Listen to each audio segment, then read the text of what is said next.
Muy buenas noches, bienvenidas y bienvenidos a Subalpine Live, tu dosis de pajareo semanal en Twitch. Soy Ana Rivas y estoy en muy buena compañía con Guillermo Rodríguez Lázaro y Marcel Gil Velasco. Buenas noches, Guillermo, ¿cómo estás? Buenas, Ana, ¿qué tal? Buenas noches, Marcel, ¿cómo andamos? Buenas, Ana. Andamos bien, mejor que tú, por lo que oigo. Sí, porque tengo un poquitito de COVID. Un Bueno, poco pues... solo. pero vamos a darle igualmente. Nada, hoy es miércoles, día 16 de marzo, y en el programa de hoy vamos a hacer, bueno, vamos a hablar de una de las rarezas que ha aparecido esta semana, que es una la bandera cetrina. Comentaremos un poco el paso que ha habido por el estrecho de cercetas carretonas y algunas otras especies. Hablaremos también de la fenología de los ostreros euroasiáticos y de las limosas, y comentaremos también algunas de las rarezas que todavía se pueden estar observando a día de hoy. Continuaremos con la previsión semanal, vamos a hacer esta vez un olín a la calima y nos la vamos a jugar hablando de las posibles especies que nos podrían llegar desde África, y seguiremos como siempre con la identificación. Hoy vamos a hacer un poco mitad y mitad, vamos a hablar de bichos marrones, de las cogujadas, comentaremos dos casos que dieron bastante controversia a la hora de identificar, y luego Guille se va a poner un poquito técnico con la muda de rapaces, y finalmente tendremos con nosotros a Javier García Vargas, que viene desde Canarias para hablarnos de su local patch. Así que bueno, si queréis vamos a darle caña y a ver hasta dónde aguantamos. Venga. Venga, turrón. Vamos.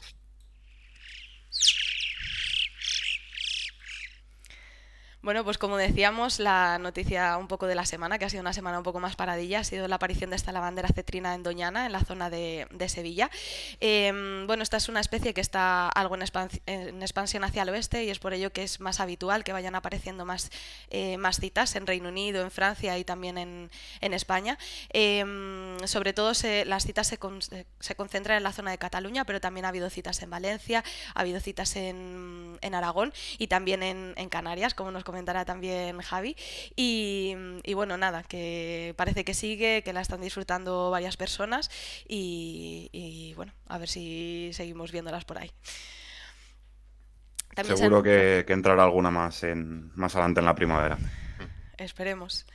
Bueno, y por el estrecho se han movido bastantes cercetas carretonas, ¿no, Marcel? Sí, estas sí que ya han entrado en masa. Esta especie forma grandes grupos durante la invernada de miles, decenas de miles, en el Golfo de Guinea, en Senegal, en zonas superproductivas. Y en la península, pues las vemos ahora, son entre ahora y finales o principios de abril, son las mejores fechas. Y también suelen concentrar su paso en estas fechas, que es cuando pasa todo el grueso. Entonces están los días de las carretonas, que en pocos días pasan pues el mega grueso de la población. Y es verdad que hay sitios donde se ven flujos especialmente importantes, como puede ser el mismo estrecho de Gibraltar o varios puntos de la costa mediterránea, pero también es verdad que creo que lo comentamos ya en algún programa, que pueden aparecer en embalses de interior, en zonas un poco más random, ¿no? Incluso en ríos, en grupos de unas pocas, entre 5 ejemplares y unos pocos cientos. Entonces, nada, que las disfrutéis porque es una especie espectacular, puramente migratoria aquí y, y siempre un placer verla. Bueno, y por el estrecho también se han estado moviendo bastantes aguiluchos, ¿no, Guille? Sí, bueno, aguiluchos y de todo, básicamente. Hoy, hace 2 semanas, venía Javi a contarnos un poco las condiciones idóneas y hoy ha sido uno de esos días espectaculares. Probablemente el mejor día de migración que se vaya a tener esta primavera. Han debido estar pasando bichos. Además, creo que los vientos no eran tampoco extremos, así que había un frente muy ancho y prácticamente todo el que salía al campo pillaba. Entonces se han visto, bueno, al margen de bastantes aguiluchos en general, bastantes milanos, culebreras, todo lo habitual. Ha entrado un macrourus, parece, y una o dos clangas o pomarinas. No sé, se han debido ver lejos y no estaba claro. Pero en cualquier caso, un día de esos ha debido ser un día ultra disfrutón. Y bueno, los macrourus creo que habíamos dicho la semana pasada que estábamos en fechas con vientos del este. Es justo las 2 semanas siguientes cuando pasan la mayoría de los ejemplares adultos, así que un poco al loro porque sin duda, sobre todo en Cataluña, deben salir más, ¿no? Pues nada, Sí, sin estaremos duda. atentas a ver si van saliendo algunos más. Y en cuanto a repaso fenológico, que creo que la semana pasada dije que íbamos a hacer semanalmente, pero bueno, va a ser más o menos quincenalmente, tenemos que destacar algunos pasos de limis y concentraciones de, por ejemplo, estreros, ¿no? Sí, los ostreros, esta semana ha habido algunas citas sorprendentes en cuanto a números. Sí que es una especie que se mueve pronto, lo podemos ver en este gráfico, pero en este mismo gráfico que está sacado de los datos de Ornito.cat de Cataluña, se puede ver como los picos de esta semana y de la anterior han sido más del doble incluso de la media histórica. En concreto, por lo que me toca de cerca, se vio un grupo de hasta 60 ejemplares en la playa de Calarana, en el Llobregat, un sitio donde cría una pareja y, bueno, siempre es una especie destacable. Pues había un buen grupo allí con ostreros, ay, perdón, con vuelvepiedras, que si no me equivoco también se ha detectado movimiento de estos por el Cantábrico, ¿no, Guille? Comentabas... Sí, sí, se vieron algunos grupitos, no grandes números, pero unos grupitos que la verdad, bueno, interesante porque casi toda la migración que estamos viendo ahora son de especies de cría, bueno, europea, no muy norteña, y los vuelvepiedras son los primeros que se han empezado a mover de las especies árticas, digamos, que ya se han empezado a ver en grupitos pequeños, pero claramente migración, poblaciones diferentes a las invernales. ¿Y qué nos hablas de las limosas, Guille, ya que estás? Pues seguimos con otros limícolas de cría sureña, entre comillas, de europeo, donde ya empieza a hacer un poco calorcito, ya pueden volver a casa, digamos. Em, entonces en este mapa se ve un poco lo que es la distribución invernal, sobre todo la mayoría de esas son o deberían ser islándicas, al menos del Cantábrico hacia arriba, en la zona un poco de Lisboa y Golfo de Cádiz y tal, y demás invernan islándicas y también invernan algunas limosas. Y bueno, el mapa a la derecha es la distribución actual, como todas esas limosas ya, boom, han subido hacia arriba y están ya en buenos números junto a las islándicas, perdón, pero las limosas, las nominales ya han vuelto a las zonas de cría y están ocupando pues todas sus zonas noreuropeas. También se ve paso por Italia, que, por ejemplo, Islándica obviamente no llega tan adentro y ahora están todos esos bichos pues subiendo hacia arriba. Sí, mola también de ese mapa cómo se ven más puntos en el interior ahora que en plena invernada, ¿no? Entiendo que también son citas de humedales de, pues eso, ¿no? De La Mancha, de Castilla, etcétera, que Los además bichos que cruzan. creo, sí, que creo que muchos justo acaban de coger un poco de agua, porque algunos estaban más secos que la mojama. Sí. Bueno, y ya para acabar, podemos hacer un repasillo de las especies que podemos seguir viendo estos días que han estado o bien invernando en nuestras zonas o bien de reciente aparición. Tenemos que hablar de que quedan todavía algunos porrones bola y algunos porrones acollarados por la zona del Cantábrico. También sigue la cercetalia azul de Almería. Continúan los archives patigualdos, los dos, el de Valencia y el del Delta del Ebro. También siguen las gaviotas de Bonaparte, creo que las de Málaga y la de Galicia, la de Ferrol. Y también continúa el estornino rosado que se ha estado viendo durante todo el invierno. Y una especie de la que no hemos hablado porque lleva ya bastante tiempo también, que está en Cataluña, ha sido el busardo moro, de la subespecie nominal, que fue encontrado en Lleida hace ya bastante tiempo y que está dando espectáculo y se está dejando disfrutar por todas las personas que se acercan a verlo. Así que nada, todavía tenemos un montón de rarecillas que disfrutar por aquí, aparte de todos los bichos que están por venir y todos los bichos que podemos disfrutar en migración. Y nada, después de este repasillo vamos con la calima, ¿no? A Venga, ver. que hace fresquillo aún. Vamos.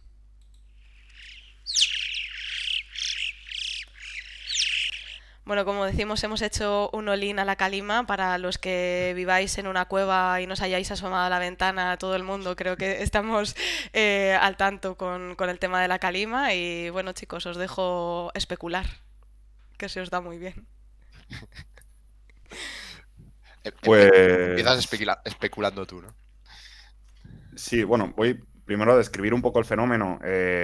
Básicamente ha sido una entrada de arena bastante al este, o sea, no ha sido la típica. Estamos bastante acostumbrados a hablar de calimas de Canarias, luego vendrá Javier, que seguro que hablará bastante de esto, pero en la península, pues no estamos tan acostumbrados a esto y menos de que venga arena de Argelia, ¿no? De bastante al este ya de lo que es norte de África y que llegue tan al norte. O sea, ahora mismo en Asturias llevamos 2 días con el cielo naranja, sé que no tan naranja como en Andalucía, Murcia, etcétera, pero bastante naranja. Y bueno, es de esperar que en las fechas en las que estamos y teniendo en cuenta que estas condiciones se han prolongado durante bastante tiempo y que han ido acompañadas de bastante viento y lluvia, pues lleguen algunas especies raras procedentes de Norte África que ahora mismo se están en movimiento, ¿no? ¿Qué especies? Pues ahí ya sí que te dejo empezar a especular a ti, Guille. Bueno, yo soy un poco escéptico, en el sentido Sí. de, si no se ha encontrado nada ya, me extraña igual se encuentra algún individuo, pero no, obviamente no estamos hablando de estas grandes llegadas que pasan en Canarias, ¿no? ¿Cuál va a llegar? No lo sé. Partiendo de que soy escéptico, no sé por cuál apostar. Yo tengo en la cabeza Terrera colinegra, básicamente porque en la costa mediterránea creo que es la que más citas tiene de todos estos, una especie curiosa. Tú creo que, por lo que hemos hablado antes, tenías otros candidatos, ¿no? Sí, mis dos candidatos principales son Mousieri y Isabelina, el colirrojo diademado y la coyalba Isabel. El Mousieri, creo que hay más citas de Mousieri que de Terrera colinegra Sí, es verdad, es verdad. en primavera. Y luego la coyalba Isabel, pues ha experimentado un aumento en la población invernante en el oeste de África bueno, que se está traduciendo en que en Marruecos ha dejado de ser rareza y que en la calima famosa de hace 3 años, si no me equivoco, en Canarias, pues fue, creo, la segunda especie más común por detrás de la coyalba desértica, ¿no? Con varias decenas, si no incluso llegando a los 100 ejemplares. 100 no sé si se llegó de coyalba Isabel, luego se lo podemos preguntar a Javier, que hizo un Creo que análisis fueron muy... como 25 o algo así. ¿Cómo, perdona? 25 o 30 o algo así, creo. Me sonaba alguna más. Bueno, en fin, Luego pero preguntamos. sí. Teniendo a Javier es inútil ahora cuñadear, ¿no? Pero en cualquier caso es una especie que se ha hecho mucho más común en el norte de África y que estos días tiene que estar moviéndose hacia el este y bueno, que esto le debe haber pillado a más de una en movimiento, ¿no? Entonces yo apuesto por estas dos. Obviamente el Cursorius ya hay bastantes antecedentes de llegada a la península ahora y hace tiempo que no, creo, o como mínimo que no trascienden las citas, que había llegado incluso a criar en La Mancha, ¿no? Y bueno, animo a la gente del chat a que se posicione, no solo por estas 6 especies que hemos puesto aquí como ejemplo de que puedan llegar, sino hay bastantes más, la coyalba desértica mismamente, que podrían hacer acto de aparición. Y sí que es una situación un poco sin precedentes, creo, o quizás sin precedentes en la era moderna de la ornitología, digamos, en la que todo el mundo tiene cámara, todo el mundo busca rarezas, etcétera. Y está poco, bueno, eso, que es poco previsible lo que puede pasar. Yo creo... Sí que creo... Ay, perdón. Dale, Ana. No, que yo creo que también lo que decía Guille, que todavía no ha salido nada, yo creo que también por el sur eran las condiciones bastante complicadas como para salir a pajarear, Sí, mucha gente no igual habrá hay que salido, esperar. e igual si esperamos un poquito al fin de semana y demás, aparecen algunos bichillos, A ver. porque Yo soy estaba durillo por escéptico, pero abajo. espero con todo mi corazón que salga algo. Claro, como te pilla lejos es más fácil Sí, ser verdad, que escéptico. no. Yo sí creo que es un buen momento si alguien estuviera en Cabrera, por ejemplo, en Columbretes, en zonas donde es más fácil, ¿no?, que en la península para encontrar estos bichos. Pero bueno, en la Sí, península, desde luego. mismamente lo que nos mostró Susana la semana pasada, toda esa zona tiene que ser buena. El Delta del Ebro, Cataluña queda un poco al margen de esta calima. De hecho, aquí el cielo estaba mucho más naranja que en Cataluña ayer, aquí en Asturias, digo. Y quizás el Delta del Ebro Aún o así, aunque en Cataluña, o sea, se haya dirigido más hacia el oeste, venían de más al este, entonces tampoco lo ya. veo descabellado. Ha hecho un No, barrido así muy, muy diagonal. Sí. pero vamos, no sé, Playa de los Lances, cualquier sitio así, yo creo que deberían ser visitados esta semana Cabo de Gata. porque Sí. Cabo de Gata, correcto, sí, sí, tienen muy buena pinta.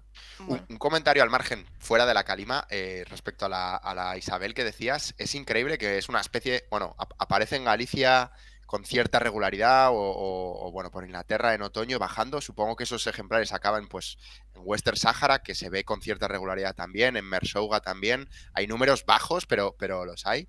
Y después no sé si vuelven hacia Asia por debajo o qué hacen exactamente, pero prácticamente, salvo una cita en Cataluña, no hay ninguna cita primaveral.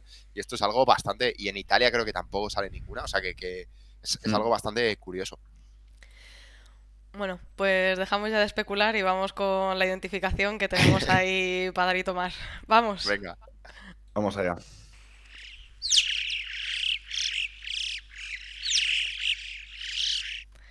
Bueno, Marcel, pues comenta un poquito los bichos marrones de los que vamos a hablar. Sí, hoy llevamos ya un montón de programas hablando fundamentalmente de rarezas, por no decir totalmente de rarezas, y había, bueno, era Vox Populi, había un clamor popular para que dedicáramos un programa o al menos una sección, ¿no? A hablar de bichos, de casos complicados que tenemos en España. Y este es uno de los casos que posiblemente más subestimado sea a nivel de identificación. También porque no se le presta mucha atención, porque no dejan de ser pájaros comunes, marrones y que, bueno, que añadimos fácilmente a las listas.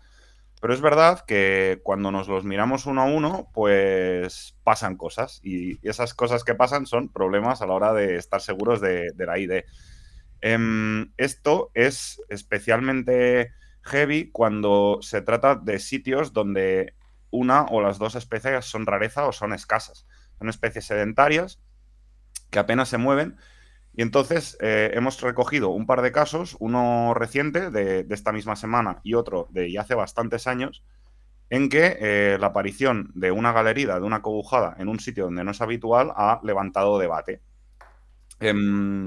Vamos, que no es casualidad que cuando aparece un bicho de estos solo en un sitio donde no es común, haya debate porque la identificación no es sencilla.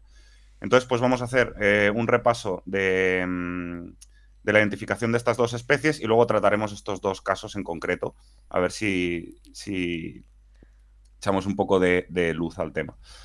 En cuanto a la distribución, así muy rápido, la cobujada común tiene una distribución mucho más amplia que la montesina. Vemos que está todo alrededor del Mediterráneo, incluso al sur del Sáhara, en varias subespecies. Aquí tenemos cristata. Algunas autoridades taxonómicas consideran que cristata estaría solo en el norte de la península y la meseta y el sur lo ocuparía una subespecie o forma que se llama pálida. Pero bueno, en cualquier caso, las de aquí son bastante homogéneas.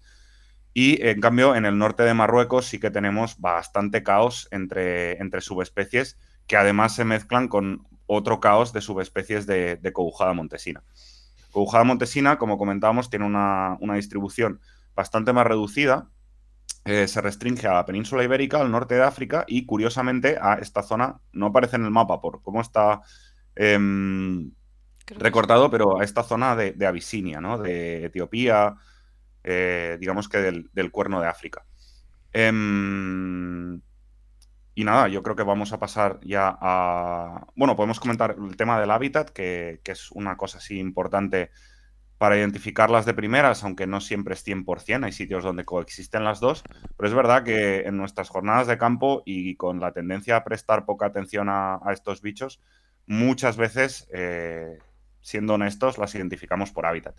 Entonces, la cobujada común habita en zonas eminentemente agrícolas, en llanuras cerealistas, etcétera, zonas muy transformadas por el ser humano en ese sentido y de forma activa. Y la cobujada montesina, pues como su nombre indica, habita más bien monte bajo con matorral, roquedo disperso, zonas quemadas, por ejemplo, le gustan mucho. Sería un pájaro más montano, siempre evitando la altura también. No llega a ser de montaña pura, pero sí que de monte mediterráneo del que tenemos bastante por la península ibérica. Bueno, pues entonces vamos a hacer un pequeño repaso, como hemos dicho, de las características así más básicas. Por un lado tenemos las cobujadas comunes, que tienen unos tonos en las partes superiores más de color tierra, más color arenoso, mientras que las montesinas suelen tener un color marrón grisáceo, más bien. La cresta de la cobujada común suele ser mucho más puntiaguda y como menos poblada, y la cobujada montesina quizá no tenga tanta longitud, pero sí que se la ve más pobladita. Luego en las partes inferiores, las cobujadas comunes tienen unos tonos más ocres y las cobujadas montesinas son más blanquitas, es decir, suelen ser mucho más contrastadas entre las partes superiores y las partes inferiores. Y luego, si nos fijamos en el estriado del pecho, las cobujadas comunes lo suelen tener mucho más fino y con menor cantidad de extensión que las cobujadas montesinas, que suelen tener un estriado mucho más tosco. Si nos fijamos en el patrón cefálico más detenidamente, vemos que efectivamente la cobujada común tiene un pico bastante más largo observamos también que la mandíbula inferior es recta o ligeramente cóncava, dando ahí una especie de, dando una sensación de curva hacia abajo, mientras que la acobujada montesina, la mandíbula inferior la tiene convexa. Entonces, aparte de que tiene el pico más cortito, esa convexidad genera todavía una sensación de pico más corto.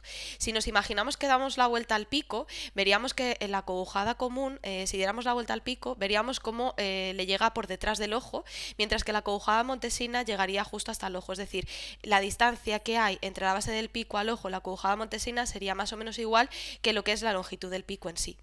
Otras características que nos podemos fijar en el diseño cefálico sería en las acobujadas montesinas, la zona alrededor del ojo suele ser mucho más pálida y blanquecina, mientras que la acobujada común tiene normalmente una ceja mucho más larga que la acobujada montesina, pero en tonos más ocráceos.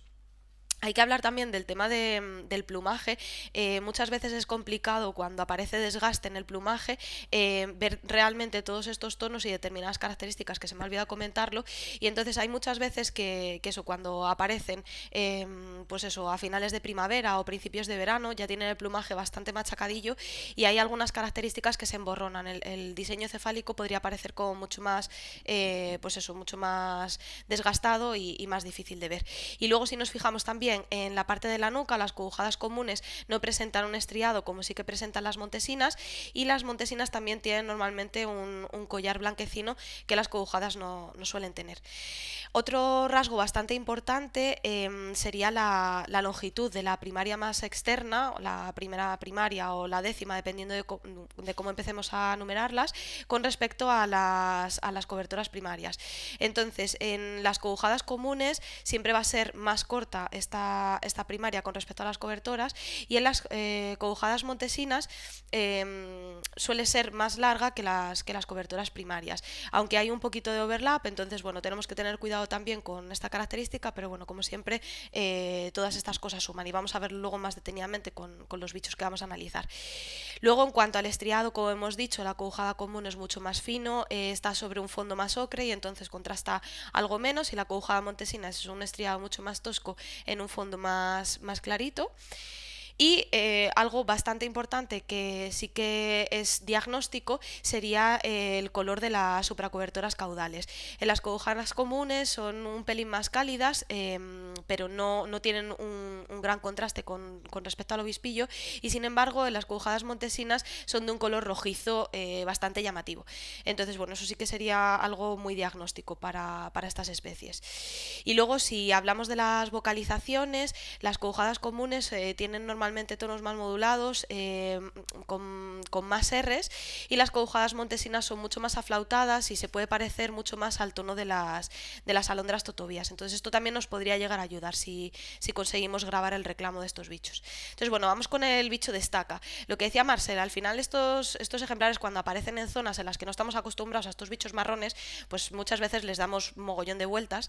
Y bueno, esta además apareció en una zona que podría asemejarse, bueno, a un tipo de hábitat u otro, pero realmente tenía un comportamiento, no se la escuchó reclamar en ningún momento, se perchaba en arbustos, en árboles, y bueno, la gente pensaba que no se podría tratar de una montesina por la zona donde aparecía y en estaca de bares, pero sí que tenía ahí un comportamiento como un poco de montesina. Entonces, bueno, el ejemplar de estaca de bares es justo el del centro. Sí que vemos que el plumaje, realmente la parte superior es bastante grisácea, no tan color tierra como vemos en la acobujada común de la izquierda, y las partes inferiores sí que realmente se muestran bastante blanquecinas, como podemos ver de la acobujada montesina de la derecha también.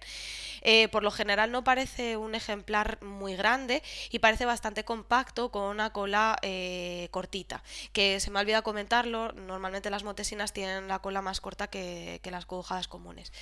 Si nos fijamos en el diseño cefálico, vemos que la cresta sí que parece algo puntiaguda. Justo en esta foto que hemos cogido no es donde más puntiaguda se ve, pero bueno, realmente se ve una cresta muy pobladita que se parece muchísimo a la acobujada montesina que tenemos a la derecha, y luego el pico realmente es cortito. Se ve una ligera convexidad en la mandíbula inferior, y si hacemos la regla esta de darle la vuelta al pico, vemos que realmente más o menos la longitud del pico es la longitud que tenemos desde la base del pico hasta el ojo. También se le ve aquí un atisbo de collar blanquito, y luego alrededor del ojo se ve pues eso, como una zona mucho más blanquecina.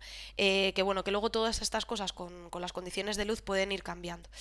Entonces, una cosa que sí que se vio de este ejemplar, gracias a que Toñito le pilló ahí unas fotos súper chulas, son las supracobertoras caudales. Vemos eso, que son unas supracobertoras realmente muy rojizas, quizá no tanto como la Montesina de la derecha, pero sí que se ven muy rojizas, que contrastarían bastante. Y luego también en esta imagen se puede ver cómo esta primaria más externa es ligeramente más larga que las cobertoras primarias. Entonces, con todo esto podríamos llegar a decir que realmente este ejemplar se trata de una cobujada montesina, porque sumamos la rectriz, o sea, la primaria más externa, el pico, los tonos y luego ya el comportamiento, que comentaban eso, que siempre andaba perchándose en arbustos y árboles. Si quieres comentar tú la de columbretes, Marcel. Sí, vale. La de columbretes apareció esta semana en un sitio donde no hay ninguna acogujada. Entonces, pues, una vez más, cuando aparece una acogujada en un sitio raro, pues nos hacemos todos la pichón un poco, ¿no? Y bueno, la verdad es que de primeras no te transmite, no son unas especies que de primeras digas, pum, ya está, esto. Pero sí que a la que te empiezas a mirar carácter por carácter, pues acabas viendo bastante claro de qué se trata.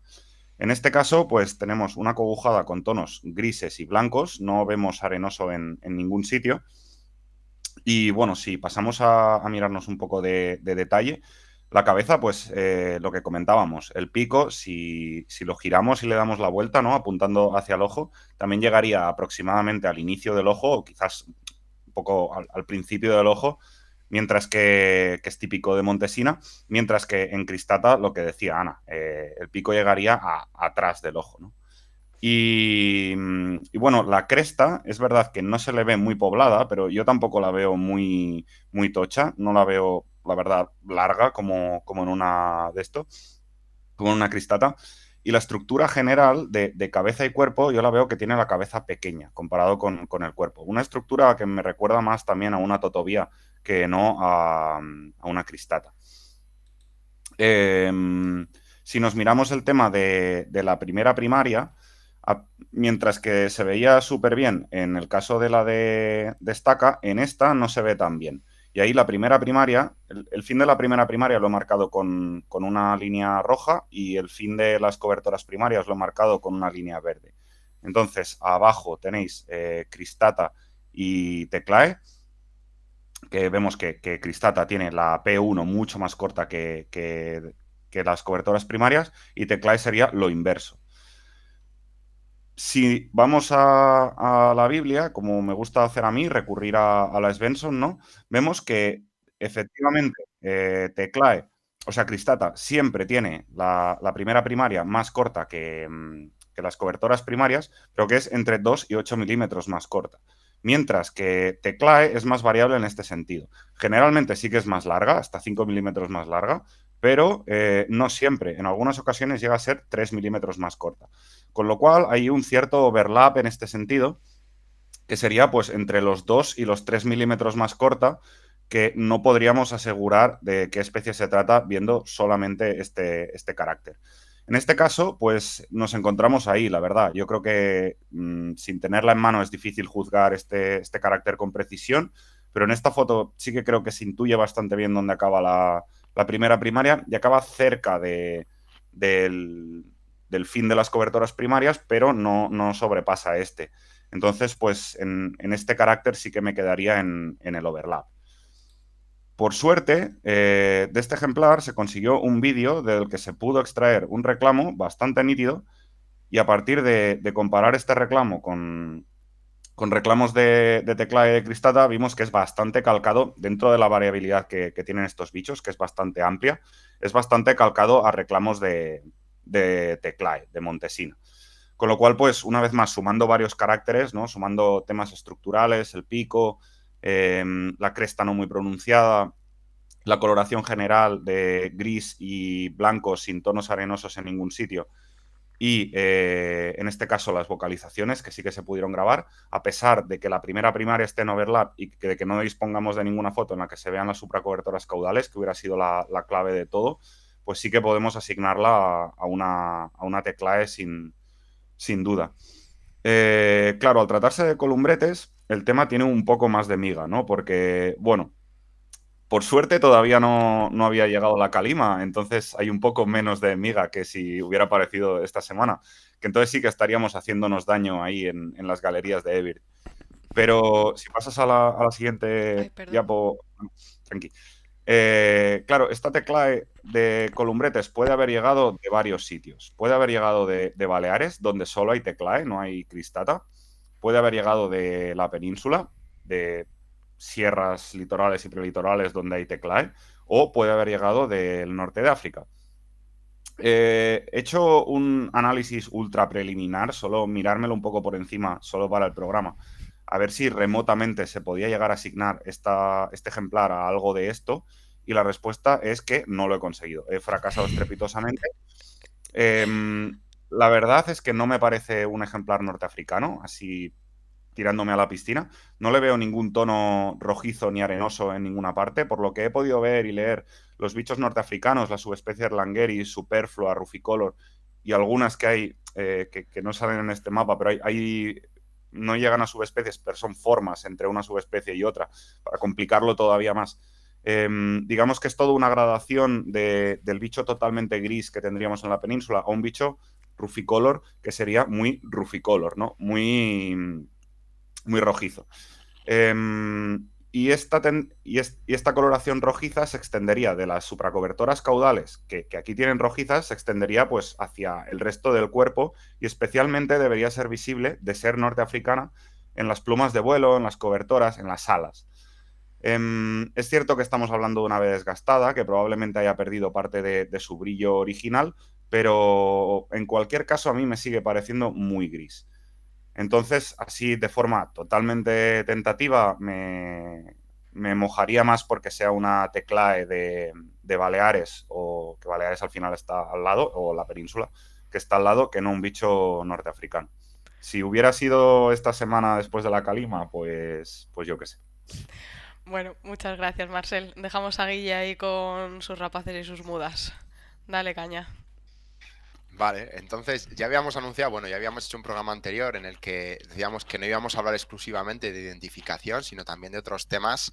Espero que en el futuro hablemos, bueno, hemos hablado de separación de subespecies, que no es exactamente como si fuesen rarezas, ¿no? Que es el tema que normalmente sale a la palestra antes.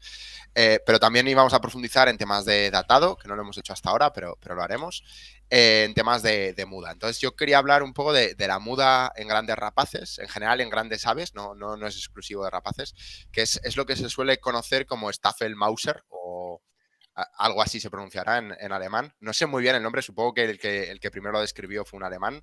Staffelmauser significa literalmente muda en steps, en pasos.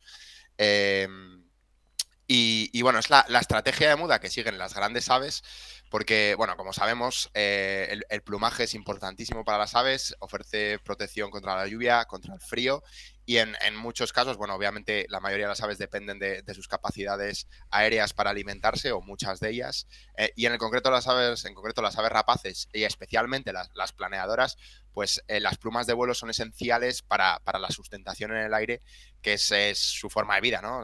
Van por las praderas buscando alimento. Entonces, es necesario mantener el plumaje en buen estado, y para eso hay que mudar típicamente una vez al año para asegurar que las plumas tienen pues la hidrofobicidad, la rigidez, todas estas características, cualidades que son necesarias y bueno, hay que mantener como la ITV, básicamente, ¿no? Entonces, si vamos un poco al siguiente slide. ¿Cuándo mudar? Bueno, mudar es un proceso bastante costoso energéticamente, no extremadamente costoso, no sé si es algo así como un 5% del metabolismo diario del ave cuando está mudando, que por ejemplo las hembras incubando es algo así como el 20%, o sea, no tiene nada que ver, pero aún así las aves intentan evitar mudar en situaciones, bueno, como pueden ser pues la incubación, por ejemplo, o la migración. por varias razones, ¿no? Una es por ese coste energético que decíamos, otra es porque cuando mudas, pues como veíamos en el buitre antes, se te crean agujeros en las alas y si dependes pues de un control muy específico de tu capacidad aérea, pues y tus habilidades de maniobrabilidad, pues obviamente tener la aerodinámica se ve afectada, ¿no? Entonces, las aves pequeñas, bueno, las aves, las plumas del cuerpo típicamente se mudan muy rápido y todas las aves o gran parte de las aves mudan todas las plumas del cuerpo anualmente, pero las plumas más largas, que son las plumas del ala fundamentalmente, son más problemáticas. En un paseriforme no hay problema porque se mudan prácticamente en 15 días o no sé cuántos exactamente, pero relativamente rápido. Entonces, bueno, pueden elegir los paseriformes, eligen exactamente cuándo quieren mudar. Entonces, algunos eligen fundamentalmente, casi siempre se elige después de la reproducción, cuando los adultos ya no tienen ningún tipo de problema de constraint para la cría. Algunos eligen criar pues nada más reproducirse, otros hacen la migración y mudan, diferentes estrategias. Aves más grandes, como pueden ser, pues por ejemplo, gaviotas, limícolas, charranes, también mudan todas sus plumas de vuelo al año, una vez, sin problema. También lo hacen suficientemente rápido como para elegir. Por ejemplo, gaviotas, pues lo hacen después de la reproducción, de nuevo, típicamente entre otoño e invierno en función de la especie. Los charranes van tan sobrados que mudan varias veces las plumas de vuelo. No una como el resto. Al final todo el mundo intenta, bueno, gastar lo mínimo, entonces mudas una vez las plumas de vuelo, los charranes mudan varias. Pero ¿qué ocurre con esas aves tan grandes que mudar una pluma de vuelo puede llevar un par de meses, que es algo típico, por ejemplo, en el caso de los buitres, ¿no? Típicamente entre mes y medio y 2 meses o 2 meses y medio. Bueno, pues que incluso si estás mudando gran parte del año, no te da tiempo a cambiar todas las plumas bueno, las 10 primarias y todas las secundarias dentro de un año. Entonces, por ejemplo, en el buitre leonado mudan aproximadamente unas 4 primarias al año. Entonces, tienes que elegir muy bien cuáles mudas, porque si no, esto te puede generar problemas. ¿Qué tipo de problemas? Vamos al siguiente slide. Ay, perdón, era el siguiente, pero bueno, comento este. ¿Cuántas primarias puedes mudar? Generalmente está relacionado con tu tamaño. El ritmo de crecimiento es bastante constante, entonces las aves más grandes tienen primarias muy grandes y son las que más tardan en mudar y por tanto son las que menos primarias mudan. A partir de ahora nos concentramos en la muda de primarias, las plumas externas del ala, ¿no? Que son un poco las más importantes porque confieren toda esa maniobrabilidad en las aves y ese control del vuelo. Entonces, pues he puesto un ejemplo bueno, una serie de ejemplos de rapaces ibéricas. Las rapaces pequeñas mudan las 10 primarias, mudan del tirón después de criar. Bueno, depende un poco, por ejemplo, las hembras aprovechan la incubación porque no tienen nada que hacer, están en el nido esperando para mudar. Los machos, al contrario, como tienen que cazar para ellos y para las hembras y después para los pollos, esperan haberse reproducido para mudar. Cada uno elige su momento, pero son suficientemente pequeños como para mudar, pues como las gaviotas, en otoño e invierno. Pero ¿qué ocurre a partir del ratonero común, el águila calzada? Pues que son tan grandes que no les da tiempo a reemplazar todas las primarias en un año y ahí es donde empiezan los problemas. Entonces, águila calzada, pues típicamente 7 y 8 primarias en función de la estrategia migratoria, perdicera 6-7, culebra 7, como veis, va aumentando el tamaño y va extendiendo el número de primarias. Típicamente águila imperial 6, águila real 5, alimoche, que es buitre pero es bastante más pequeñito, 8, y luego los pesos pesados, el buitre leonado, el buitre negro y el quebrantahuesos, pues que mudan entre 3 y 4 casos, bueno, con un rango a veces 5, a veces 2, depende un poco, ¿no? Vale, ahora sí. ¿Por qué digo que esto de solo mudar 4 compromete? Es un problema, pues porque básicamente tienes que elegir cuáles mudas. Si, por ejemplo, casi todos los pájaros empiezan en la primaria más interna, que aquí vamos a llamar P1, ¿vale? Y empiezan secuencialmente a mudar P2, P3. Bueno, hay diferentes estrategias, no todos lo hacen así, pero típicamente es el patrón más común.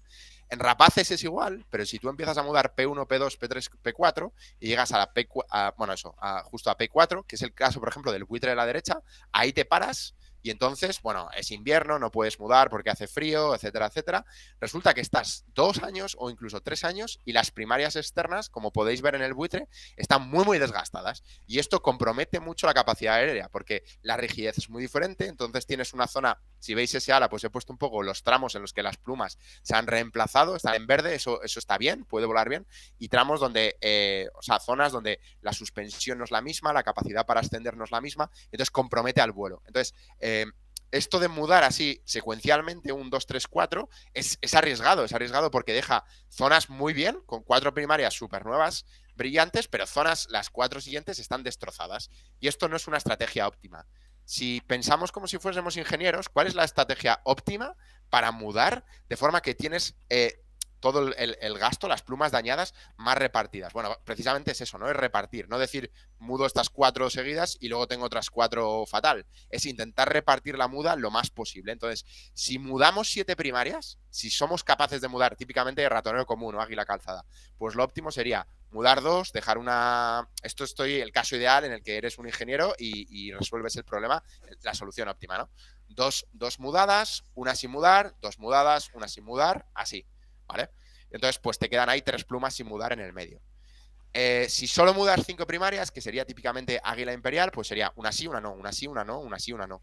¿Qué pasa? El año que viene, obviamente, tienes que mudar como sí la que este año no has mudado, y la que este año sí has mudado, el año que viene se queda sin mudar. Entonces vas alternando, cada 2 años reemplazas todas las primarias, pero eres capaz de tener todo perfectamente balanceado, con muy equirrepartido, muy homogéneo todo el desgaste. Cuando mudas menos de 5 primarias, ahí ya tienes que hacer un poco malabares, ¿no? Porque tienes una sí, 2 no, una sí, 2 no, una sí, 2 no. Y esta estrategia de intentar distribuir lo máximo las plumas nuevas, las plumas más rígidas, que es la solución que daría cualquier ingeniero, supongo que no hace falta que sea aeronáutico para llegar a esta misma conclusión, es la que, como casi siempre, la naturaleza ha encontrado. Y las rapaces siguen esta estrategia de ir mudando diferentes frentes, dejando una sin mudar este año, pero la muda el año que viene, y así. Entonces se va viendo esta alternancia.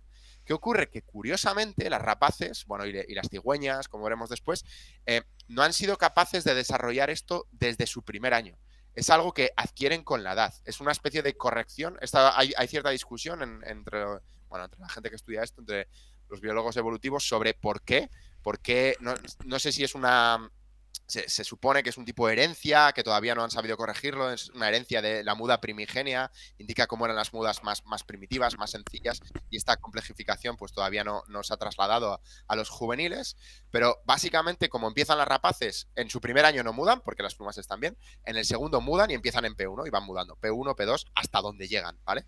Esto es un ejemplo de águila imperial, que es una especie que he estudiado bastante. A la derecha he puesto un inmaduro de esos intermedios que comentaremos ahora. Pero bueno, si vais viendo la secuencia, la primer ala son todas las plumas que se mudan durante el segundo año de vida, que es el primer año que se muda, ¿no? Entonces va avanzando, pum, pum, pum, pum, pum. Llega septiembre, empieza el otoño y deja de mudar. Durante invierno no está y entonces sigue mudando, al año siguiente sigue mudando. Si ya para en P6, pues empieza P7, P8, P9 y luego vuelve a mudar P1. P2, P3. Vale, pero lo que va pasando es que en vez de, bueno, cada vez vas mudando, pues en este caso serían 5 o 6, no me acuerdo, 5, 6, 5, 6, 5, 6. Pues cada vez vas empezando con más frecuencia desde el principio. Y entonces cuando los plumajes inmaduros, típicamente el tercer, el cuarto, el quinto año, pues tienes 2 frentes que avanzan en paralelo. Es decir, vas adaptándote, vas acercándote a la solución óptima. Y según se van haciendo más y más viejos, cada vez le salen más frentes. Bueno, típicamente por encima de 4 en águilas es raro. Algún buitre puede tener 5, pero típicamente son 4 frentes que van avanzando en las aves más adultas. Esto es muy interesante por ver cómo la naturaleza va corrigiendo ese efecto y va optimizando la solución aerodinámica o la solución ingenieril, pero no lo consigue de nacimiento. Y esto también nos brinda una oportunidad increíble. Déjame un segundo para atrás, Ana. Nos brinda una oportunidad increíble para poder datar a las aves con una precisión que, creedme, ya mucha gente, tengo grandes escépticos de esto, pero se puede datar las aves utilizando las fórmulas de muda porque las siguen prácticamente al milímetro. Los inmaduros no crían o raramente crían, entonces no se ven alterados, su patrón, siguen un ciclo de muda bastante exacto, con desviaciones muy pequeñas. Típicamente, por ejemplo, en el águila imperial, cuando las hembras empiezan a criar su primera cría el cuarto año, ahí paran. Y se desvían, pero son ese tipo de excepciones cuando se desvían de la regla. Pero esto nos permite datar y a veces nos permite ir al séptimo año, al octavo año. Quizá al octavo año no puedes decir es un ave de octavo año, pero puedes acotar un poco, decir, por este patrón de muda tiene entre 8 o entre 7 y 10 años. Y luego estas aves que tienen la solución óptima con un montón de plumas alternadas, pluma vieja, pluma nueva, eso es típicamente en las águilas es a partir de los 10 años. Como decíamos, esto también sirve en ratoneros, en águilas calzadas, lo que pasa es que como ellos son capaces de mudar 7 y 8, no tienen algo tan acusado. Entonces vamos a ver unos casos para ir entendiéndolo. Como digo, no quiero utilizar estas fórmulas porque cada especie es diferente, tienes que ver de año a año, es un poco rollo, pero para que se entienda un poco cómo esto va cambiando y es bonito ver este proceso biológico y cómo lo podemos utilizar, pues eso, para datar. Entonces, he elegido el águila real, que es una especie que no es tan obvia como la imperial, porque no cambia de pajizo, ¿sabes? Todos vemos un pajizo y sabemos que tiene 2 o 3 años. El águila real es algo, tiene esas manchas blancas de los juveniles, pero es algo más difícil y típicamente no se habla tanto de su datado, ¿no? Entonces, este ejemplar es un tercer año calendario en mayo, entonces este ejemplar quizás sea un poco difícil de ver porque, bueno, las aves migratorias, como van a África, desgastan más las plumas viejas, las aves que se quedan aquí no desgastan tanto, pero en ese caso, pues creedme, ese ejemplar ha mudado de P1, el año pasado, durante su primer año de muda, muraría hasta P5, ahora está en mayo, pues entre febrero y mayo de este año, ha mudado P6 y P7 está echando. Todavía le quedan, he seguido un poco la escala de color que había antes, esta primera onda, oleada, van rojo, P9 y P10 son juveniles. Y como veis, en la parte de fuera del ala, pues está muy comprometida porque tiene las plumas muy desgastadas, son más cortas, está mudando, entonces tiene un agujero. No es algo bonito para las rapaces este momento. Entonces, van corrigiéndolo. El caso a la derecha es un quinto año, ¿vale? Entonces, este ave acaba de mudar, bueno, el año anterior ha mudado P8, P10, que están marcadas en rojo, es la misma onda que veíamos en la de la izquierda, ¿vale? P7, pues la ha terminado, ha llegado a P10 y ahí se queda, y ha seguido una segunda onda, que es la amarilla, ha ido avanzando hasta P7, ¿vale? Y ahora está saliendo la tercera. Entonces, este ave tiene lo que se llama frentes de muda, que serían un poco el final de la flecha, que es muda, o sea, la pluma que se va renovando. Entonces, van avanzando 2 frentes de muda y se va renovando poco a poco, pues cada 2 o 3 años se va renovando todas las plumas. Entonces, este es un ave de quinto año que todavía es relativamente joven, ya tiene aspecto adulto, pero por el tipo de muda podemos saber con exactitud que es un quinto año.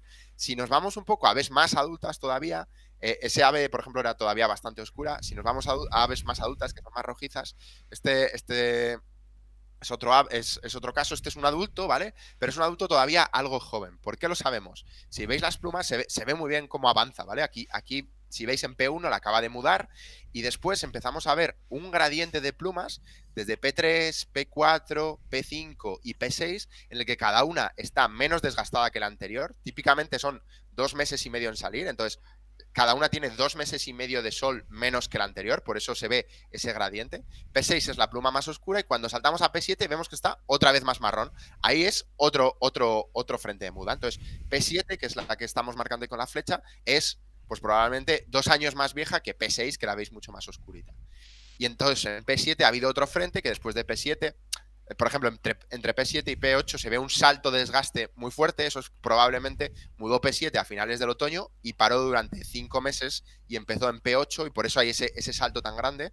Pero al final hay que ir buscando plumas viejas y plumas nuevas y de P7 a P8 pues a P10 la muró y se ve todas esas plumas muy nuevas. Entonces, este ejemplar, dale, Pat. Este ejemplar es adulto, pero solo tiene, bueno, de hecho tiene solo 2 frentes activos. P10, bueno, seguramente la acaba de mudar, pero solo tiene 2 frentes activos. Si nos vamos al siguiente, es otro ejemplar adulto, pero vemos que este tiene un patrón mucho más complejo. Ya veis que hay alternancia de plumas, muchos más gradientes, los gradientes son más cortos. En el anterior veíamos series de 4 plumas o 5 plumas seguidas mudadas, aquí solo vemos 3.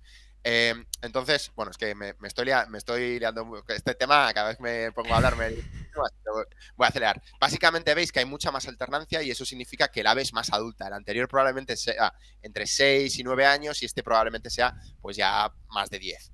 ¿Vale? Si vamos al slide siguiente, en buitres leonados pasa lo mismo, no voy a entrar en detalles, pero de nuevo, a la izquierda es un adulto joven, solo tiene, ahí ya me cansé de hacer flechitas y puse solo las muradas, solo tiene en ese caso 2 frentes, el de la derecha, si lo veis, a Carlos Alberto Ramírez le he destrozado la foto poniéndola en horizontal, poniéndola en vertical, ese tiene alternancia total y eso nos indica que es un leonado muy, muy adulto, probablemente pues eso, de más de 10 años, ¿vale? Entonces, el problema que da todo esto es que si tú vas mudando así, en el fondo mudas todas las plumas el mismo número de veces. Y aquí cabe la pregunta de, ¿importan todas las plumas igual? ¿Importan todas las prempanarias igual? Y la respuesta obvia, sabemos, como Marcel nos explicó cuando habló de marginaciones, es que no. Las plumas emarginadas tienen gran importancia al ascender, en maniobrabilidad, porque aprovechan esos flujos de aire entre las plumas para avanzar o para subir. Entonces, conviene mudar las plumas de fuera, como los aviones, ¿no? Que se usa por direccionalidad, Necesitamos que las plumas de fuera, que tienen acción separada, mientras que las primarias de dentro actúan siempre como un bloque, las de fuera han de ser reemplazadas más a menudo para que estén en mejor condición. Y esto es bueno, no pasa solo en rapaces, sino por ejemplo en proceraiformes. Los proceraiformes tienen esa forma de volar, como sabemos, las pardelas vuelan aprovechando el viento justo en la superficie del mar, a veces tocando la superficie. Las pardelas son aves relativamente pequeñas y son capaces de mudar todas las primarias, entonces no tienen problema, pero por ejemplo los albatros, y he puesto un ejemplo de un albatros ojeroso, tienden a mudar más comúnmente las dos primarias externas precisamente porque juegan un papel crucial en el tipo de vuelo. Entonces en las rapaces hay observaciones, estos son trabajos... ¿Me pasas al siguiente slide? Ah, vale, perdona, bueno, es que he puesto aquí un montón de cosas. La siguiente pregunta es también si se desgastan las plumas de forma igual. Y curiosamente, en las rapaces, las primarias internas se desgastan mucho más que las externas. Es algo, algo un poco antiintuitivo, porque tiendes a pensar que desgastan más las de fuera porque están más expuestas al sol, pero en el fondo las planeadoras se pasan volando casi todas las horas de vuelo, entonces la exposición es la misma, y las de dentro, al estar dobladas en el ala durante la noche, deben desgastar más. Muchas veces se ven pseudo gradientes de desgaste que te pueden llegar a pensar que en realidad las primarias externas son nuevas, cuando en realidad solo es la diferencia de desgaste por esto que comento. Vale, entonces a lo que iba. Está bien estudiado, esto lo han estudiado en ratonero común y en buitre leonado, por ejemplo. Zuberogoitia ha trabajado, Íñigo Zuberogoitia ha trabajado y tiene unos papers muy buenos sobre esto. Pues que las 5 primarias externas parece que se mudan con más frecuencia. Y si nos vemos en esta teoría de que van saliendo frentes y eso es totalmente lineal, todas se deberían mudar con la misma frecuencia. Entonces, ¿por qué se mudan las de fuera, que parece por otro lado una necesidad física? ¿Por qué se me mudan más a menudo? Pues una de las teorías que creo que propuso Íñigo, os ha propuesto varias veces, déjame, lo digo rápido, Ana. Es que las propias aves saben esto y se pican y fuerzan a que las primarias externas se caigan y sean reemplazadas. Entonces, es algo controlado de forma neurológica, digamos, porque saben que tienen que reemplazar. Esta es una teoría que obviamente es difícil de demostrar, pero no hay una explicación a por qué se mudan las 5 externas más frecuentemente, que es algo que debe pasar por lo que sabemos de aerodinámica, pero no hay una razón biológica obvia, ¿no? Entonces esto es algo con muchas preguntas y esperemos seguir avanzando en el tema de la muda y entendiendo. Y el último comentario que quería decir, y ya corto, es que esto, bueno, fundamentalmente se ha estudiado en rapaces, porque es uno de esos grupos, pues como los javiotas y los limis, que hay sectarios de las rapaces, ¿no? Entonces se estudian mucho en rapaces, pero en el fondo esta muda es la que usan la mayoría de las aves grandes, tipo las cigüeñas. A la izquierda hay un ave de segundo año, que se ve muy bien cómo ha empezado el frente de muda, y a la derecha un ave adulta. Al no ser tan dependientes para alimentarse del vuelo, pues no llevan tan al extremo la estrategia, pero típicamente las cigüeñas tienen 3 frentes de muda. O también las abutardas, que es el último caso que voy a hablar, bueno, que voy a mencionar, si me dejan, que bueno, ya vemos ahí que hay plumas alternadas, viejas, nuevas, y de nuevo, las abutardas siguen un patrón. Si alguien sabe de mudas de abutardas, me encantaría que me lo explicase, porque son bastante especiales, pero bueno, al menos hay cierta alternancia y parece que van por ahí los tiros. Y ya está. Muchas gracias, Guille. La verdad es que interesante, pero es un tema que tiene mogollón. Yo creo que se ha visto muy claro todo lo que nos has pasado y nada, igual si la gente quiere ya haremos un especial de datados, pero Bueno, yo creo que toca está muy guay. informes, ¿no? Bueno, vamos con Javi entonces. Venga. Vamos allá. Buenas, Javi. No te Hola. tenemos en imagen. Creo que se ha caído y has perdido su link del ninja. Vale, un segundo.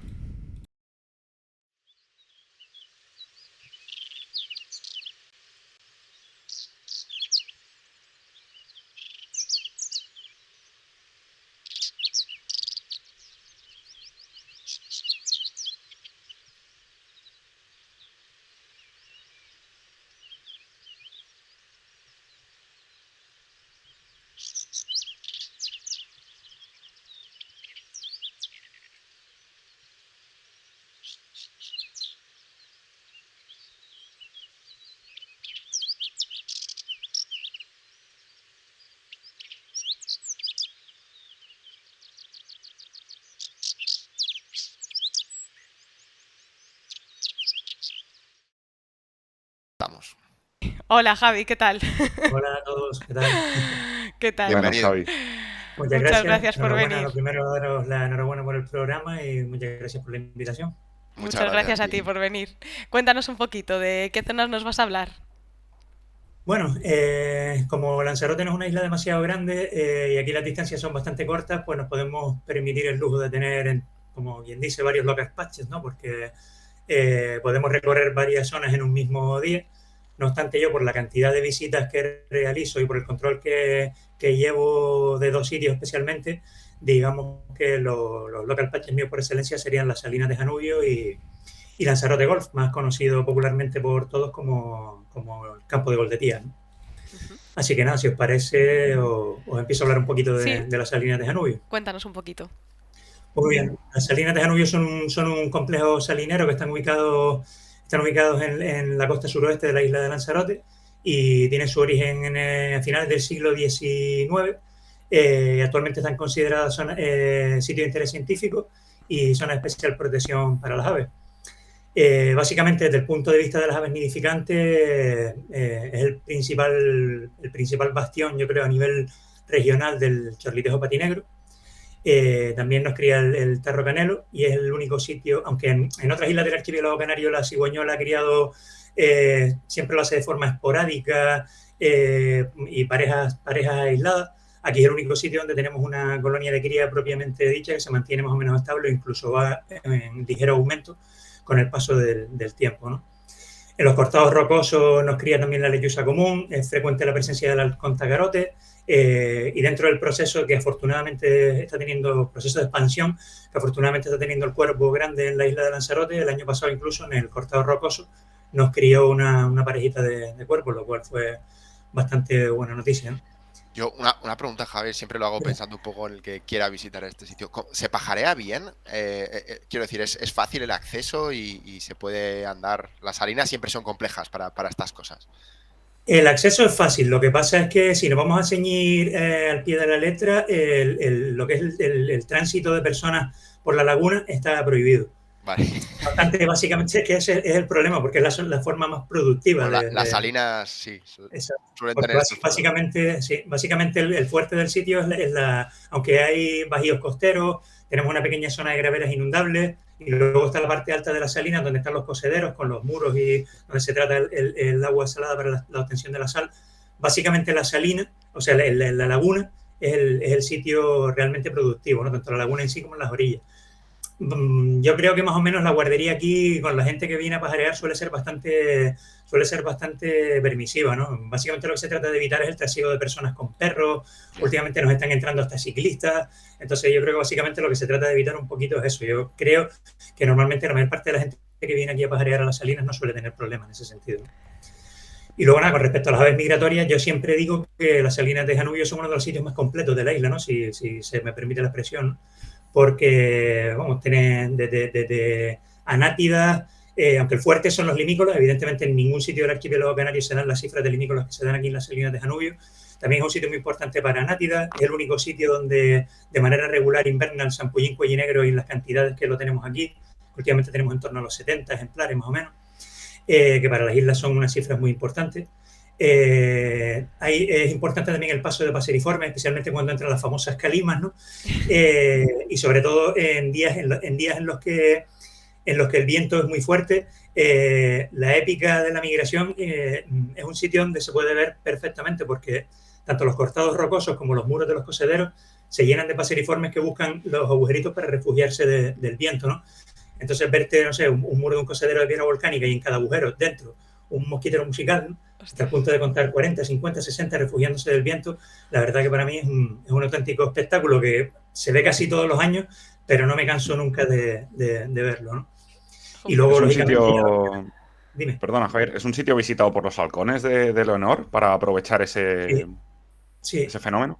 Ajá. Sí, de hecho, tanto aves como insectos voladores, no es un sitio donde veas mucho halcón de Leonora, de hecho la presencia del tagarote es más habitual, pero sí que se ve el halcón de Leonora. Es curioso que aquí también hemos visto a los halcones tagarotes alimentarse de paseriformes migrantes en vuelo, al igual que hace el halcón de Leonora, o sea, capturar al pájaro en vuelo y consumirlo en vuelo. Ostras. O sea, manipularlo con las patas y comérselo en vuelo, tal y como lo hace el halcón de Leonora, también lo hemos visto aquí. Ostras. Luego, Y por otro lado, tenemos también, bueno, ya sabemos ya que las salinas de Janubio son conocidas, las hemos puesto en el mapa, ¿no? Como sitio de observación de rarezas, porque también es un sitio muy destacado para eso, para observar aves raras, principalmente limícolas y anátidas de origen neártico, y luego mucha rareza regional, que es muy, muy bueno también para las rarezas locales esas que para los que vivimos aquí, pues nos resultan tipo roqueros solitarios, falaropo pico grueso, flamenco, esas especies que aquí no las tenemos habitualmente y la verdad es que nos hace muchísima ilusión, tanta ilusión a veces incluso más que Sí, algún limícola neártico. sí. esto es que estoy un poco despistado. ¿Qué es mejor la migración para limícolas? Pensando por un poco en Correlimos común, Zalapitín, lo que está ahí.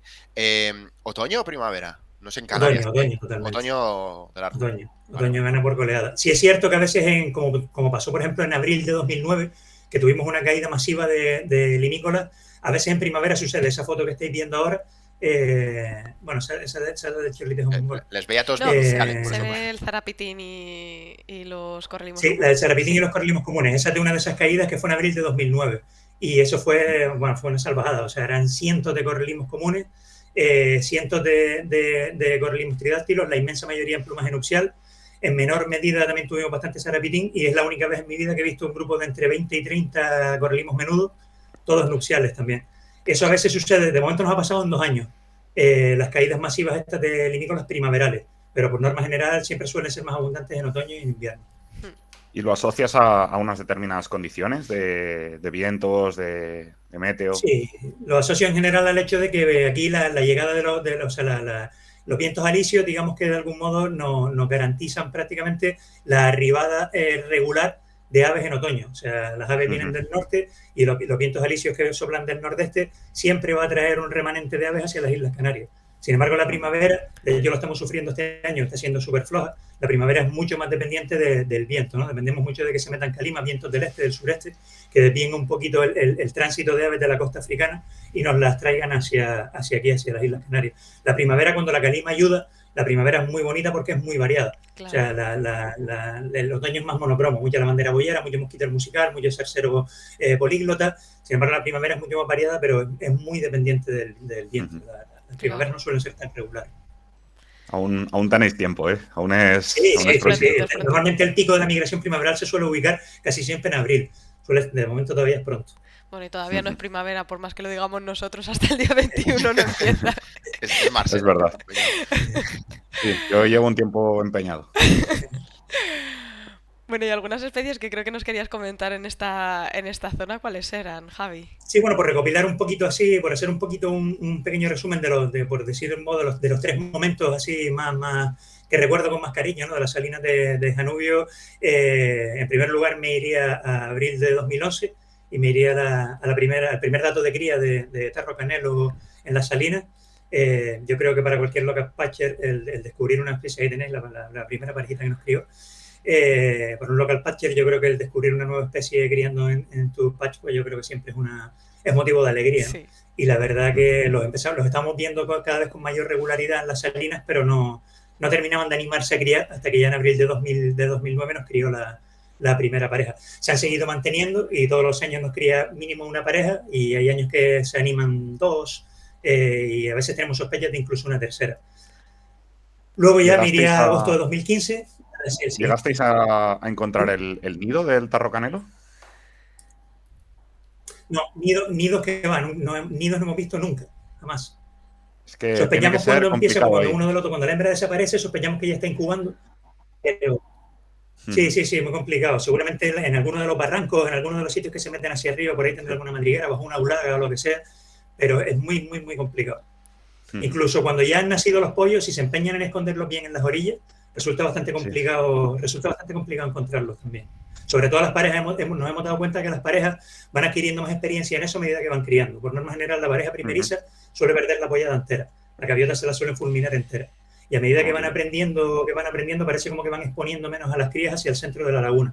Siempre las suelen mantener siempre más por las zonas de las orillas y las esconden mejor. Ajá. Qué guapo. Interesante. Bueno, otra cosa con respecto al tarro canelo, que no sé si alguien yo he tratado de buscar en la bibliografía algo al respecto y no sé si tenéis conocimiento de algo así. Yo al menos aquí he comprobado que varias parejas adultas defienden a una sola pollada. O sea, defensa colectiva Ujú. de los pollos, aunque no Ujú. sean suyos. No sé si teníais conocimiento de esto o si hay algo... Yo lo he visto con tarro blanco, con canelo no. Ajá. Yo no lo había visto nunca hasta que vi aquí en Janubio precisamente como tres parejas defendían una sola apoyada de los ataques de la gaviota. Joder, qué guay. Sí, no sé si alguien por el chat nos quiere aportar algo en ese sentido. Si alguien tiene, supongo que tienen que ser canarios o Canarias, básicamente, que es donde hay tarro canelo aquí. Bueno, ahora en Madrid, ¿no? Ahí también. Bueno, Sí, algo de eso sí. Sí, sí. bueno, ¿Y cuéntanos. qué más has visto por ahí? Porque la Luego el lista es siguiente interminable. momento, sí, el siguiente momento al que me iría sería el de la siguiente foto, el del chorlitejo mongol chico. Vaya Sería pepino. agosto de 2015 con el amigo David Pérez nos llevamos el subidón este porque además a primeros de agosto Joder. que no esperábamos que hubiera nada de esto que vaya por decir bueno vamos a dar una vuelta. De hecho ese día el chorlitejo mongol chico era de los pocos limícolas que había en la salina y nada, fue la segunda cita para las Islas Canarias y la verdad es que fue un subidón bastante Joder. importante. Como para no. Sí, Telita Joder, con macho. el bicho este, sí, Joder. sí. sí. Creíamos de hecho que era un chorlitejo, no teníamos experiencia y en principio pensamos que era un chorlitejo mongol grande porque tenía las patas manchadas de barro y se veían como medio amarillentas. Sí. Y luego pensábamos que el chorlitejo mongol chico haría más honor a su nombre y sería más chico. Pero de chico no tiene nada. A lo de los patinegros es un... Claro, No, claro, vimos era un claro. chorlitejo, con un chorlitejo patinegro a lo bestia, ¿no? Sí. Entonces, claro, pensamos que luego tenía un pico bastante curioso, un tanto, la verdad fue un poco confuso y en un principio pensamos que era un mongol grande y al final no, al final llamamos a la conclusión de que era un chorlitejo. Debería llamarse Sí. menos grande. Sí. Sí. Sí, exacto. Ahora lo explicaron ¿no? Entiendo que es una Trifrons con el Sí, pico más grande que un exactamente. Esto lo mongol. publicaron, sí, cuando lo publicaron, Sí. la primera vez, la primera publicación que salió la fotografía de Footage Building, que sabéis que los holandeses con esto de la taxonomía siempre van un paso por delante, van a su rollo, ya lo publicaron como a Trifrons, sí. Creo que... Curiosamente, el primer ejemplar que se vio en Canarias, que fue en las salinas de Fuencaliente en La Palma, es del otro grupo, era un mongolo. Sí. Interesante. Joder, ¿Y qué más, Javier? Y el siguiente momento al que me iría sería noviembre del mismo año, 2015, que sería la primera cita para las Islas Canarias de Pato Abelda, ¿no? Y vamos, eso fue, no sé, sinceramente lo del mongol chico fue un subidón, pero el que viva por esta zona de más tirando hacia abajo, me entenderá, ¿no? Sí. O sea, de estas cosas que dices, lo miras con los prismáticos, sabes qué es, pero no te lo quieres creer, ¿no? Dices, sé que es un Pato Abelda, pero no puede ser. Pero lo vuelves a mirar y dices, sí, pero es que es, ¿no? Pensé que era un Sampollín cuellinegro aislado del grupo principal hasta que ya miré con los prismáticos y me di cuenta que era un Pato Abelda, ¿no? Qué y nada, de verdad que bastante interesante, ya digo, por la primera y de momento única cita para las Islas Canarias, ¿no? Y puestos a pensar a lo grande, ¿te planteaste si era americano este bicho? Por condiciones, si podía llegar coincidió con algún frente del oeste o algo así, ¿o no? Por ser podría ser, ¿no? Porque aquí, sobre todo con el tema de las anátidas, tampoco parece que estén demasiado ligadas a frentes o a huracanes, o no tanto como los limícolas, parece que vienen porque sí, porque les apetece. De hecho, ya lo sabéis que en la vecina isla de Fuerteventura, en Rosa de Catalina García,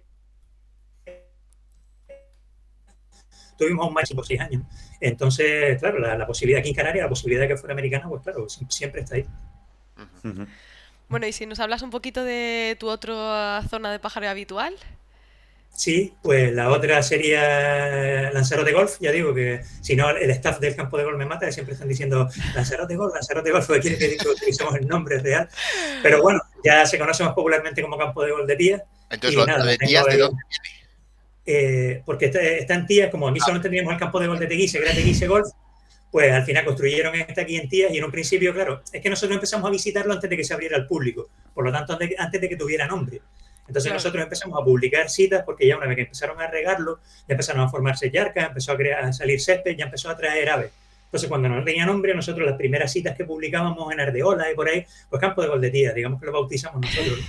Y cuando le pusieron nombre, ya lo llamaron Lanzarote Golf, ya era demasiado tarde. Lo tenían que haber llamado campo de golf de Tías y ya está. Es que tanto complicarse la vida.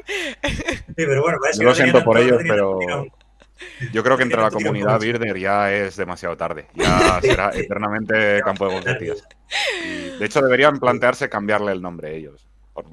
Sí. Yo ya lo he propuesto, pero bueno, eso ya... Nada, lo tengo a menos de 2 minutos en coche de casa y bueno, prácticamente todas mis salidas al campo empiezan o acaban ahí, ¿no? Por lo tanto, es el sitio que yo creo que más controlo de aquí de la isla.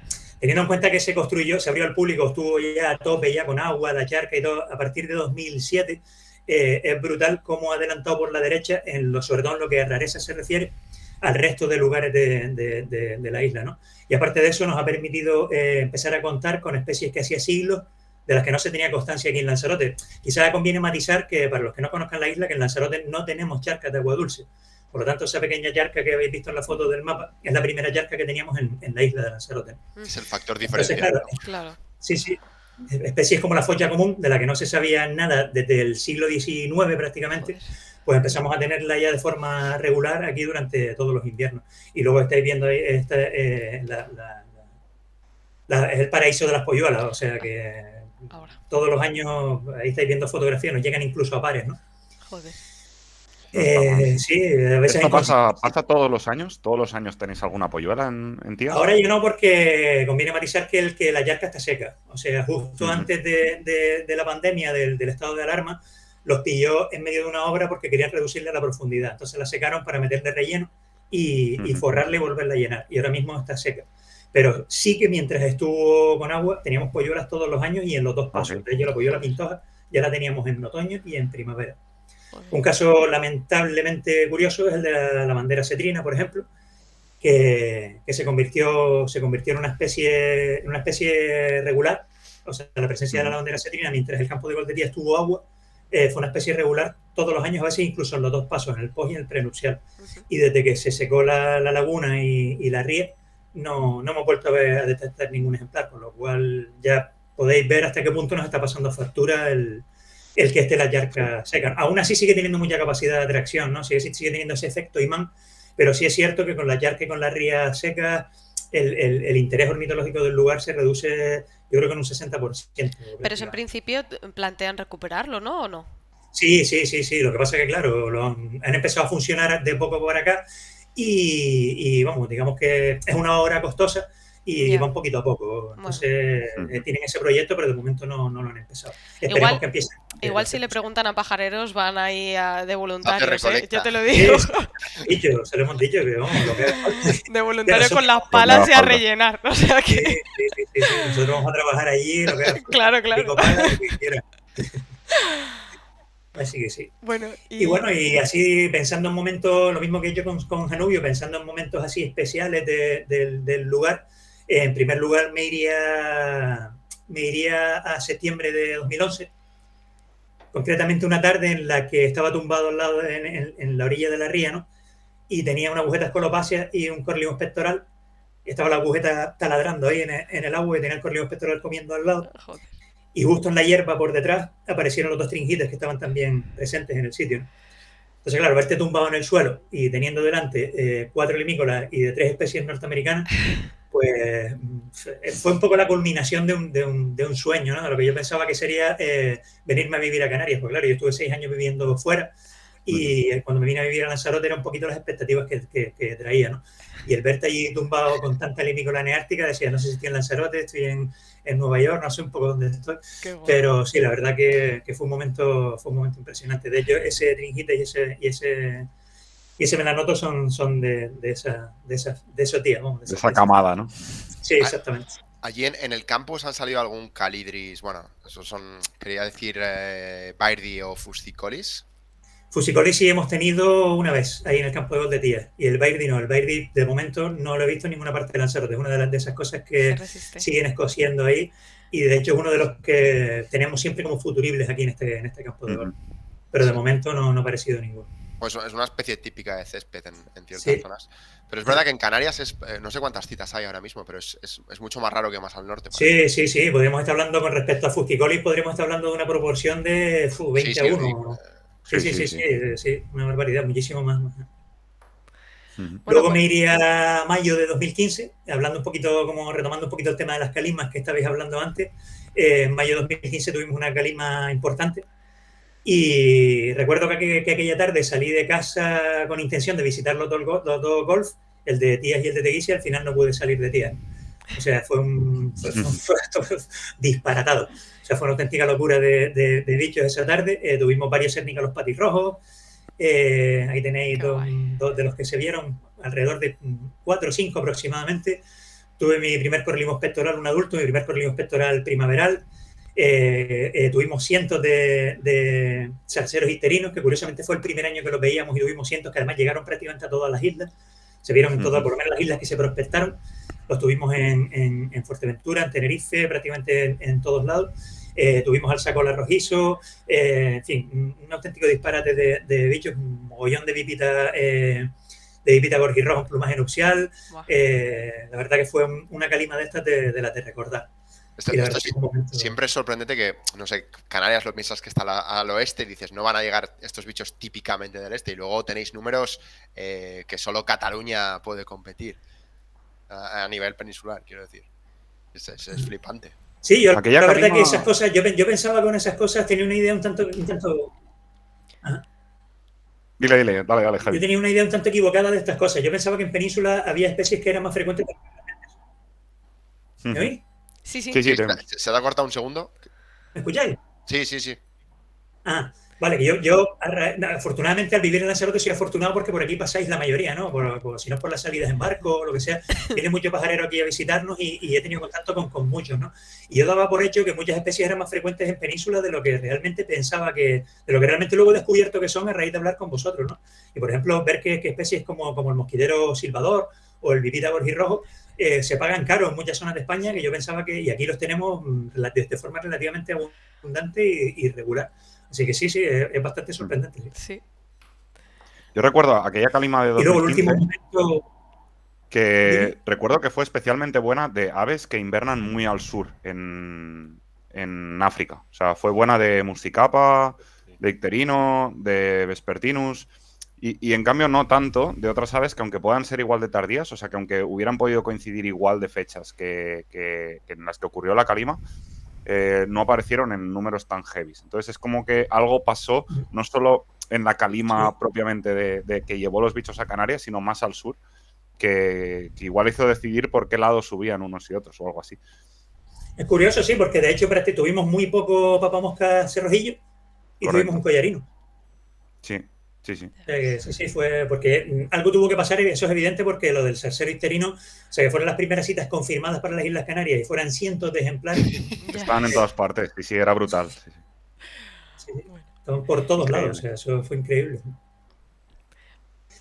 Y el siguiente momento con el que recuerdo con especial cariño, y bueno, a muchos les parecerá a lo mejor muy simple, ¿no? A lo mejor los de la esquina noroeste les parecerá que no es muy heavy, pero los local patchers por excelencia me entenderán.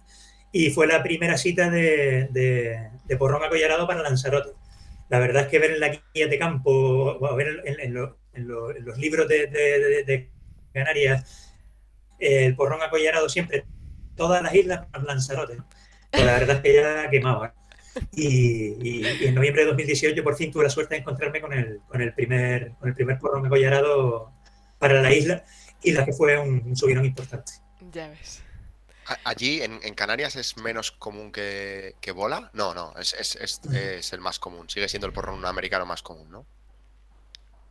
No. Sí, lo que pasa es que eso, es un bicho típico de Tenerife, de los embalses de La Gomera, charca de riego de Gran Canaria. Sabéis que es un pato muy poco marino, ¿no? Claro, entonces, si no teníais balsas... No tener charca, pues era uno de esos bichos que... Exacto. Llegó a la vez que las Entonces, aunque luego en Fuerteventura uno pasó el invierno en un bajío costero, pero bueno, lo normal es que aparezca en charca de agua dulce.